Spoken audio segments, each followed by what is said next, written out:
baie mense sit langs hierdie ketting, soos ons al hierdie hele reeks sê, ons is geroep vir meer. Wat beteken as die Jesus jou die dag red, jy gee jou hart vir Jesus, jy's vry nou van die ketting van straf.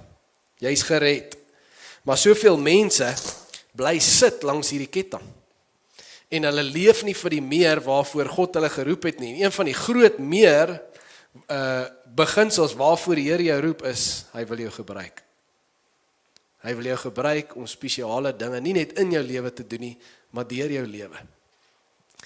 En ek wil jou vra om dit saam met my te sê, ek is geroep, dat Jesus my kan gebruik. Dis ons titel vir die dag. Ek wil vandag met jou oor dit chat, en ek hoop regtig dat jou hart gaan oopgaan vir dit wat die Here in jou lewe wil doen, en dit wat hy deur jou lewe wil doen, want hier is die ding, nog altyd reg deur die eeue werk God deur sy mense op hierdie aarde, om te doen wat hy wil doen. En teendeel, ek wil dit so sê, God doen niks op hierdie aarde, as dit nie deur sy mense gebeur nie. Hy kan nie die verskil maak in ander mense se lewe, as dit nie deur een van sy mense gebeur nie. Ek en jy ons is sy hande. Ons is sy voete wat moet gaan. Ons is sy mond wat moet praat. Ons is sy arms wat mense moet hug, wat teenwoordig moet wees. Ons is sy ore wat moet luister. En wanneer ons deel doen, dan kan hy doen wat net hy kan doen. En dit is om in mense se harte te werk. Maar die probleem is, as ons persoonlik, as ek en jy persoonlik dit nie meer glo nie, as ek nie glo dat die Here kan my gebruik om wonderwerke te doen nie, vir watter ook al rede, ek is nie reg nie, ek is nog nie geestelik genoeg nie, ek het nog nie die kennis nie, vir wat ook al die rede mag wees, as jy nie glo dat jy's op 'n plek waar die Here jou op amazing maniere kan gebruik, dan gaan jy sit langs daai ketting. En miskien sit jy vandag langs daai ketting.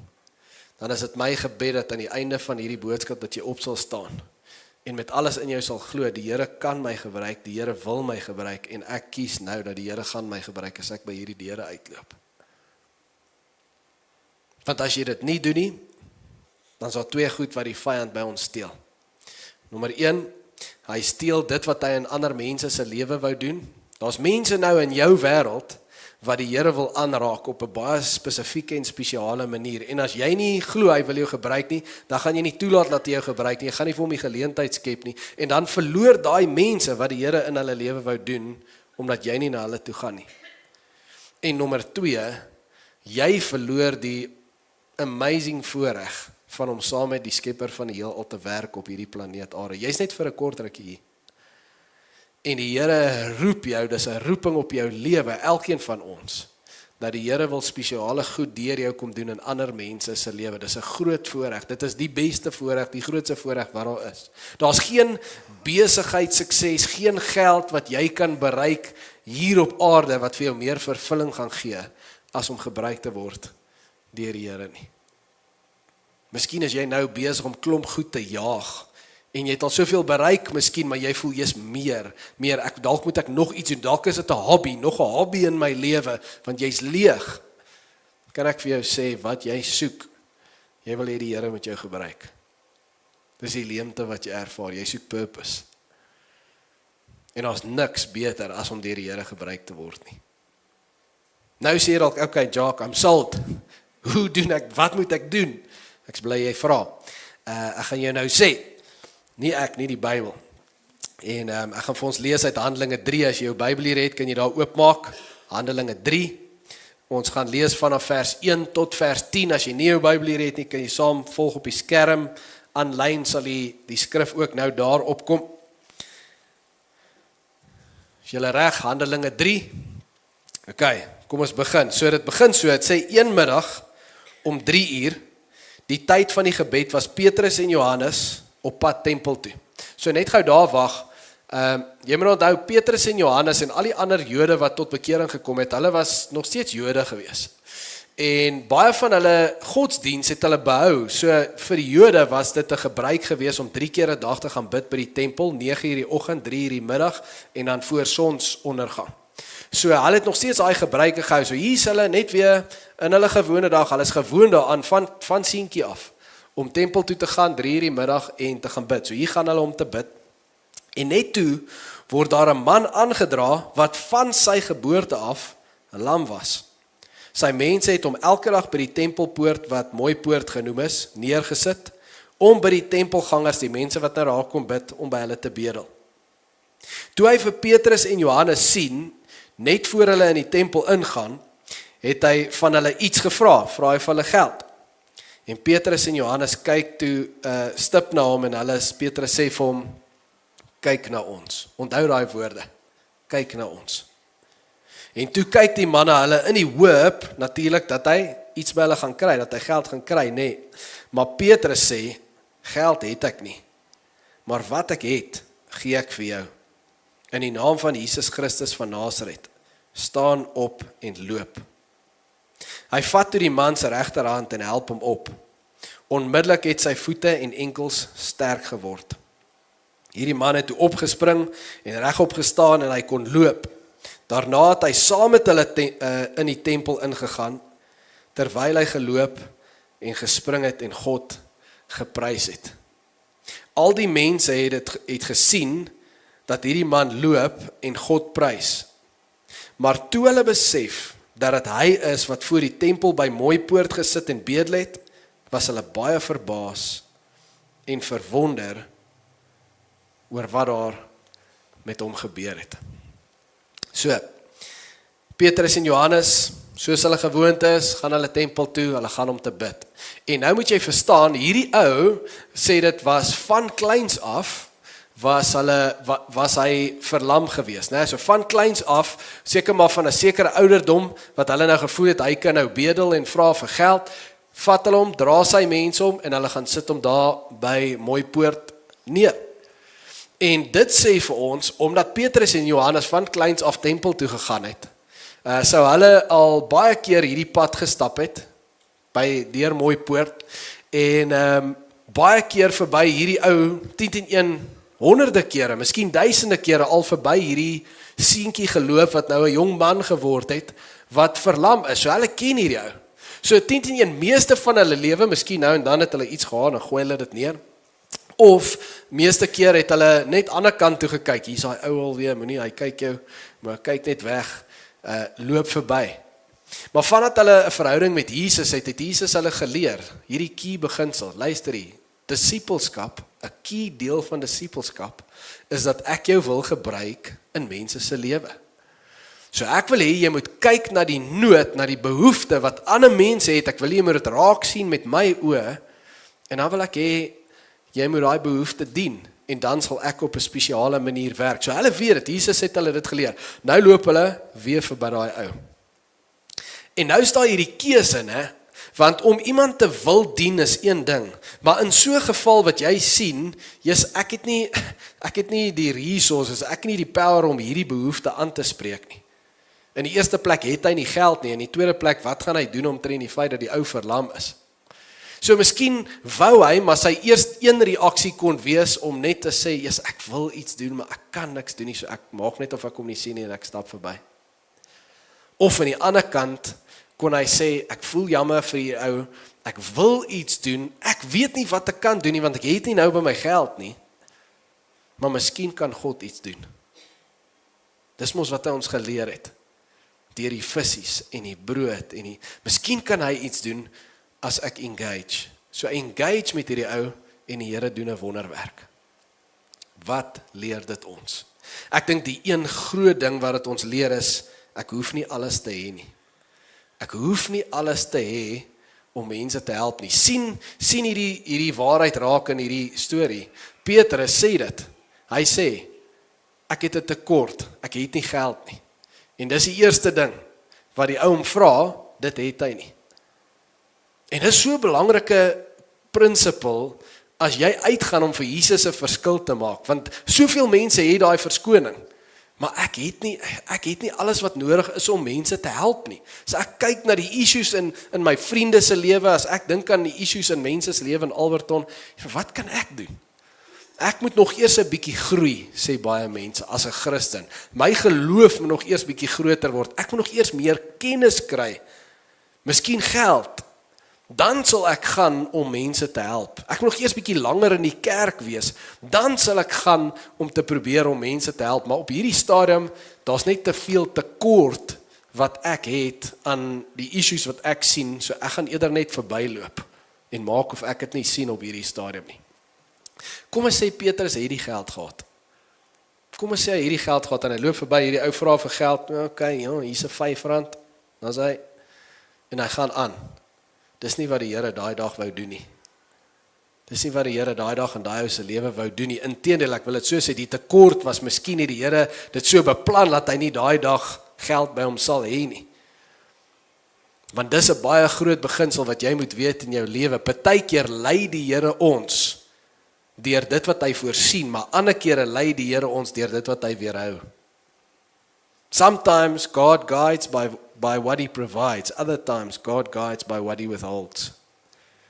So die feit dat jy nie alles het om alles vir almal te fix nie, dis die punt. Dit is die punt. Dat die Here jou wil gebruik in mense se lewe om spesifieke goed op spesifieke tye te doen. Hy gaan nie deur jou alles vir almal doen nie. Maar hy gaan iets spesifieks deur jou lewe wil hy doen vir sekere mense wie hy oor jou pad stuur. So die vraag is nie, het jy alles nie? Die vraag is jy beskikbaar? Is jy beskikbaar vir dit wat die Here deur jou wil doen? Miskien is die einste verskoning wat jy nou het van, yes, maar ek het nog nie dit nie, en ek is nog nie dit nie, en miskien is dit die einste ding wat die Here nie omgee vir jou om te hê nie. Die alles wat jy dink jy nodig het, die geld wat jy dink jy nodig het. Want het gaan nie oor jou nie. Het gaan nie oor jou vermoë nie. Het gaan oor God se vermoë. Al wat ons moet doen is gehoorsaam wees. Ons moet gehoorsaam wees. Ons moet beskikbaar wees. Die Here Jesus het vir ons gesê, ons moet gaan in die wêreld in. Hy het gesê, gaan en maak disippels. Gaan is 'n opdrag. Dis 'n opdrag. En voor ek gaan, ek moet nie eers iets doen voor ek gaan nie, ek moet net begin gaan. Wanneer moet ek gaan, Jacques? Ek het nou tot bekering gekom hier in die worship. So moet ek nou eers 'n kursus bywoon, moet ek nou eers 'n hele lidmaatskap doen, wanneer moet ek begin gaan? Jy moet nou begin gaan, nou. As jy by die deur uitgaan, dan gaan jy. En jy begin disippels maak vir Jesus. Want wonderwerke vloei nie uit voorbereiding uit nie, wonderwerke vloei uit gehoorsaamheid. Die Here het 'n wonderwerk hier. Petrus het nie geweet hy gaan oor hierdie ou se pad kom nie. Hierdie ou gaan oor sy pad kom nie. Hy was nie voorbereid vir daai miracle nie. Maar hy was gehoorsaam. Hy was beskikbaar. Beskikbaar. Is jy beskikbaar vir die Here? Glo jy dat hy amazing goed deur jou sal doen wanneer jy gaan, wanneer jy gehoorsaam is? Ek dink baie mense wanneer hulle dink aan die gaan, Matteus 28 opdrag, die groot opdrag, gaan en maak disippels, dan dink hulle net aan evangelisasie, hulle dink aan bekering. Laat ek dit so stel, ja, hulle dink aan bekering. Ek moet nou gaan en ek moet mense probeer bekeer. Ek moet hulle kry om hulle lewe te verander en te begin kerk toe kom en hulle harte vir Jesus te gee en heeltemal van daai rigting hierdie rigting te leef. En natuurlik is dit ons hoop dat mense sal bekeer, dat mense hulle harte vir Jesus sal oopmaak. Maar kan ek vir jou sê, 'n goeie evangelis, en as jy met die groot evangeliste in die wêreld 5 minute moet sit en chat, soos 'n Billy Graham en hierdie ouens, as jy net bietjie hulle storie leer ken, dan sal jy sien, hulle vermoë om mense te kry om te bekeer, om hulle harte vir Jesus te gee, het nie begin by 'n fokus net op bekering nie. Dit het begin by iets voor dit. Daar's gewoonlik iets wat gebeur voor bekering, voor mense hulle harte oopmaak vir Jesus. En dink gou mooi aan hierdie storie. Wat gebeur hier? Sien jy dat Petrus vir die ou sê, hoor hierso, die lewe gaan nie oor geld nie. Hoe lyk jou saak met die Here? Sien jy dat hy dit vir hom sê? Hy begin nie vir die ou preek nie. Hy vra nie vir die ou, hy probeer hom nie bekeer nie. Wat doen hy? Hy sien die ou se behoefte raak. Hierdie ou het 'n behoefte, hy's verlam. Hy's alleen. Hierdie ou het 'n verlange na connection en na genesing. So hy sien die behoefte raak en dan connect hy met hierdie ou. Gaan vir my terug na die tweede slide toe asseblief. Ek het vir julle gesê onthou daai kyk na ons. Toe ek dit lees, toe staan dit vir my nogal uit. Kyk na ons. Dis nogal iets, het jy al, as jy stop hier by die vierrigting, of waar ook al anders, en daar's 'n boemelaar, dis nogals moeilik om vir hulle te kyk, né? Baie keer, meeste van die keer, let's be honest, dan wil jy wegkyk. Veral as jy nie iets kan gee, of iets wil gee nie, mens wil nie vir hulle kyk nie. So toe ek hierdie lees, toe dink ek, want dis iets wat die Here nogal in my lewe gedoen het, dat ek probeer kyk en connect met iemand wat op straat is. Kyk na ons is 'n wat hy daardeur sê is, jy's vir God belangrik, so jy's vir my belangrik. Ek wil met jou oogkontak maak. Jy het waarde, jy's kosbaar. Die Here gee om vir jou. Hy connect met hom. Toe bedien hy sy behoefte. Ek het nie geld om vir jou te gee nie. Maar die Here, ek voel die Here sê hy wil jou genees. En hy bring Jesus na die behoefte toe. Hy kon nie daai ou maak loop nie. Maar Jesus kon. En hy bring Jesus in daai situasie in en die Here doen 'n wonderwerk daar. Wat? Toe kom hierdie ou tot bekering, want hierdie ou wil nou saam met hulle tempel toe gaan en hy prys die Here. Hierdie ou se hart gaan oop vir Jesus, maar wat het gebeur voor dit? Hy het met hom connect en hy het vir hom omgegee. Hy het met hom connect en hy het vir hom omgegee. En kan ek vir jou sê, die beste manier om te dink oor evangelisasie is demonstrasie van God se liefde. Die beste manier om te dink oor evangelisasie, om iemand te kry om te bekeer, dink daaraan as 'n vrug. En jou eerste approach, waar dit begin, is net demonstrasie van God se liefde. Connect met mense. En gee om vir hulle behoeftes. Nie alles nie, jy kan nie alles, Jesus gaan nie gebruik om alles te fix in mense se lewe nie, maar hy gaan vir jou, as jy sensitief is, en jy connect met mense, en jy gee om, gaan hy vir jou 'n behoefte wys, en hy gaan vir jou sê, daar, bring my in daai situasie in. Connect maar in, en vra uit oor daai, praat oor daai, vra of jy kan bid vir daai, en dan gaan die Here iets spesifieks doen in daai persoon se lewe. Wat mens hoop, lei tot bekering, miskien is die persoon klaar bekeer, dan vat het hulle na 'n volgende vlak in hulle verhouding met Jesus. Maar dis so belangrik, dat ek en jy sal sensitief wees vir die behoeftes van mense in ons lewe. En dat daar 'n demonstrasie sal wees van God se liefde, omdat ek connect met hulle. Omdat ek luister vir hulle. Omdat ek teenwoordigheid, ek het ons is die tempel van die Heilige Gees, familie. Hy's in ons. So as ek na iemand toe gaan, intentioneel, en ek luister vir hulle, na daai ding in hulle lewe, en ek bid vir hulle, en ek bid saam met hulle, dan bring ek Jesus, ek bring God se teenwoordigheid in daai situasie, en dan kan die Here werk, en dit is hoe die Here werk. Die Here kom nie net uit die lug uit en begin wonderwerke vir mense doen nie. En dis wat die kerk vandag moet verstaan, as ons nie dit glo nie, dat hy werk deur jou en net deur jou, dan is ons 'n passiewe kerk. Dan sit ons net hier en ons bid vir ons eie wonderwerke, en ons wag laat dit gebeur, en ons hoop eendag gaan ons eie wonderwerke so groot wees, dat ek daaruit ander mense kan bless. Kan ek vir jou sê, Nick Fujisik het dit gesê, dis die ou wat mos nie arms en bene het nie, hy sê, van kleins af bid hy vir 'n wonderwerk, arms en bene, en van kleins af kry hy dit nie, en hy sê, hier by ouderdom 19, terwyl hy selfmoord pleeg, want hy voel God het hom verlaat, omdat hy nie 'n wonderwerk kry nie, die een waarvoor hy bid. En hy sê, iewers het dit vir hom net 'n geklik, hy weet nie wat dit was, maar iewers het 'n ding hom geslaan, wat hy voel, die Here sê vir hom, jou lewe gaan verander, nie as jy die wonderwerk kry nie, maar as jy 'n wonderwerk vir ander mense gaan begin wees. En hy begin om mense te bedien, en vandag bedien hy miljoene mense reg oor die wêreld. Het sy hele identity verander, het alles in sy lewe verander, toe hy geshift het van, ek bid die hele tyd vir 'n wonderwerk, na, ek begin bid na, hoe kan die Here my gebruik om 'n wonderwerk te wees, en miskien is jy op daai plek vandag. Miskien sit jy en jy bid vir so lank vir goed om te verander in jou lewe, en jy wag vir die Here om sekere goed vir jou uit te sorteer, en dit gebeur net nie, en jy's al moedeloos. Miskien moet jy jou gebed vandag verander na, Here, doen vir my 'n wonderwerk, na, Here, help my om te sien hoe ek 'n wonderwerk vir ander mense kan wees. Want dis waar purpose is. Dis waar jou grootste vervulling lê, nie in iets in hierdie wêreld nie, maar as die Here Jesus jou gebruik. Dis die grootste voorreg, is om saam met die Here te werk, in sy bedieningswerk in hierdie wêreld. What a privilege to be part of his team. En dat hy my kan gebruik, en hy roep elke liewe een van ons. So hoe doen mense dit? Hoe gaan jy? Verlamheid hier was fisies. Hoe lyk verlamheid as ek jou moet vra in jou mense se lewe? In jou daaglikse lewe, hoe lyk verlamheid? In jou vriende se lewe? In jou familie se lewe? Miskien is dit eensaamheid. Miskien is dit verslawing. Miskien is daar 'n drankprobleem.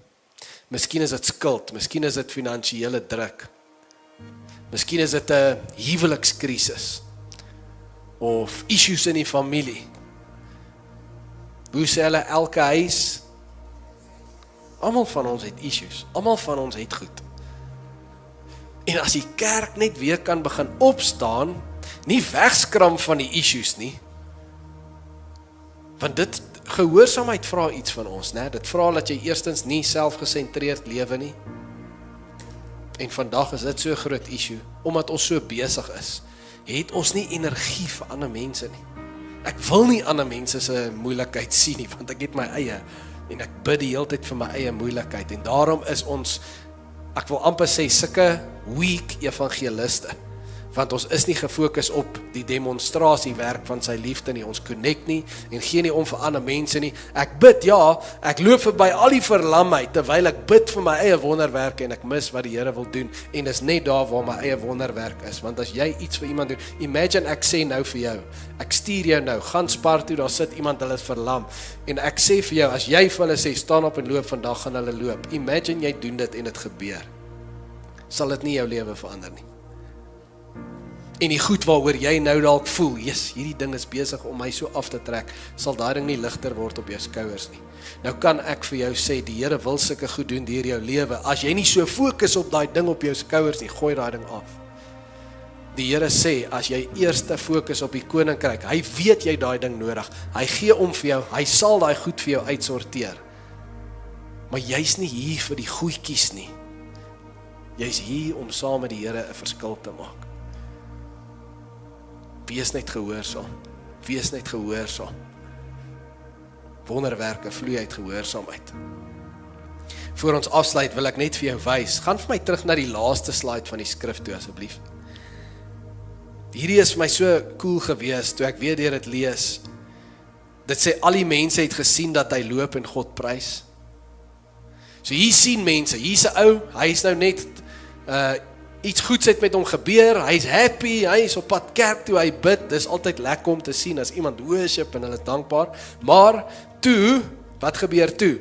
Toe besef hulle dat dit hy is, sê die skrif. Toe besef hulle dat dit hy is, wat van kleins af daar gelê het. Miskien is daar 'n pel nou in jou lewe, kom ons sê dis 'n drankprobleem, en ek sê vir jou, daai pel,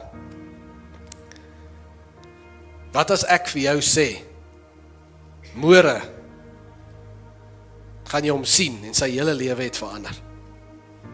Daar's dalk iemand wat jy nou so ken, daar's dalk issues, whatever dit mag wees, en jy sê, hierdie ding is deel van hierdie ou se lewe, dit gaan deel van sy lewe bly, dis hoe hy is, dis wie hy is soos sy pa was, so al, dis nou maar net hoe dit is vir daai mense. As so ou se lewe verander, dan raak dit nie net daai persoon nie, dit raak 'n vriendegroep, dit raak 'n netwerk, want kyk wat gebeur. Dit sê toe hulle besef dat dit hy is, wat hulle gedink het, hierdie ou is verlam, as hy gaan vir die res, hy gaan doodgaan so. Toe is hulle so verbaas en hulle is verwonderd, en toe begin hulle ook Jesus volg om te luister.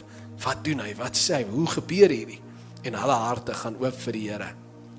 En dis die amazing ripple effek van jou geloof, as jy toelaat dat die Here jou gebruik in mense se lewe, dan is dit nooit net in daai een moment nie, een oomblik van God wat mense iets in hulle lewe doen, dit gaan altyd soos 'n ripple effek, gaan dit, deur 'n familie, deur 'n vriendegroep, deur 'n hele netwerk van mense, wat jy nooit eers van sal weet nie, maar dis wat ons weet, dis wat ons moet glo. En daar's 'n netwerk van mense, 'n netwerk van vriende, families, wat die Here deur jou wil bereik. Dis die vrug van bekering, omdat een ou in een gewone dag net op pad was in sy gewone gang van dag en hy's beskikbaar en hy sien 'n behoefte en hy connect en hy gee om. Hoe gaan dit met jou connect en jou omgee vir mense? Dis die groot vraag vanoggend. Hoe gaan dit met jou connect en jou omgee vir mense? Glo jy dat in jou connect en in jou omgee vir mense dat die Here Jesus wil doen wat hy hier gedoen het? Dat hy wonderwerke wil doen, dat hy mense se liggame, se siektes wil genees, dat hy wil werk in hulle huwelike, dat hy wil werk in ouer-kind verhoudings, dat hy werks-issues en finansiële issues, dat hy dit wil uitsorteer. Glo jy dit? Glo jy dat jou verhoudings met mense, as jy sensitief is en jy bid laat die Here Jesus jou oë aanraak, dat jy mense soos hy sal sien, en jy connect met hulle, en jy bid saam met hulle, dat hy goed in hulle lewe sal shift, soos wonderwerk maniere sal shift. Hy gaan nie alles fix deur jou nie, maar hy gaan iets doen. Hy wil iets doen. Glo jy dit? My gebed is, dat as jy vanoggend hier ingestap het, en jy glo nie regtig dit nie. And let's be honest, if you're not doing it, you're not believing it. Moenie vir my sê, jy glo dit hier iewers, die ver in jou agterkop nie, jou kop is groot, dit sit hier agter. Doen jy dit? Mag die Here ons genees van selfsugtigheid en net fokus op ons eie wonderwerke. En mag ons besef dat die Here wil in ons tyd vandag, is God nog steeds hier, sy Gees is nog steeds in ons, en hy roep ons, en ek en jy, ons is geroep, dat hy ons kan gebruik. Kom ons bid saam. Here Jesus, wat 'n wonderlike waarheid is dit nie, om te weet dat U, soos U hier deur Petrus gewerk het, dat U so deur my wil werk, dat U by ander mense se liggame, se gedagtes, se gemoed, se verhoudings, se huwelike, se werksomstandighede wil uitkom en op spesiale maniere daar wil aanraak, maar deur my. So roep U elkeen van ons. So stuur U ons eintlik in 'n wêreld in wat U so nodig het. En U sê gaan en maak disippels, gaan connect met mense, gaan gee om en bring my in daai situasies in. Wees bold genoeg om te bid saam met mense en om te bid vir mense en om te gee vir mense en om my in daai situasie in te bring met die vertroue dat ek sal doen wat net ek kan doen. Ek sal werk. Ek sal 'n verandering bring. Ek sal hulle lewe aanraak. Here, dis my gebed dat ons as familie passievolle evangeliste sal wees, elke liewe een van ons. Dat mense en gesinne na U toe sal kom, Here Jesus, as gevolg van elkeen van ons. Maar waar begin ons? Nie om op die hoek van die straat te staan en te preek met 'n boelhond nie, nie om in die dorp rond te loop met die Bybel onder my arm nie, maar met U woord in my hart. Wat is om te connect met mense, om lief te wees vir mense. En die vertroue dat soos ek dit doen, gaan U Gees op spesiale maniere deur my werk. Here, ek dink aan Jona wat aan daai vis se maag was, omdat hy nie geluister het nie. En toe hy daar uitgespoeg is omdat hy gebid het, Here, ek is jammer, hier is ek, gebruik my. Vat my na die mense van Ninive toe, en so het elkeen van ons in Ninive, so het elkeen van ons mense, in wie se lewe U ons wil gebruik, en my gebed is, hier is ek, Here. Dis ons verklaring vandag. Ek weet ek het nie alles nie, maar dis okay. Dit gaan nie oor my vermoë nie, dit gaan oor U sin, so hier is ek, Here. As ek by hierdie deure uitstap, gebruik my. Raak my oë aan dat ek mense sien soos U hulle sien. Raak my mond aan dat ek kan praat en sê wat ek moet sê. Raak my hande aan dat ek met mense kan connect soos U wil hê ek moet. Dis ons begeerte om saam met U te werk. Ons het U lief. Ons sê vir U dankie vir U hart en vir hierdie beautiful uitnodiging wat U ons gee. Ons bid dit in Jesus naam alleen en ons sê so. Amen.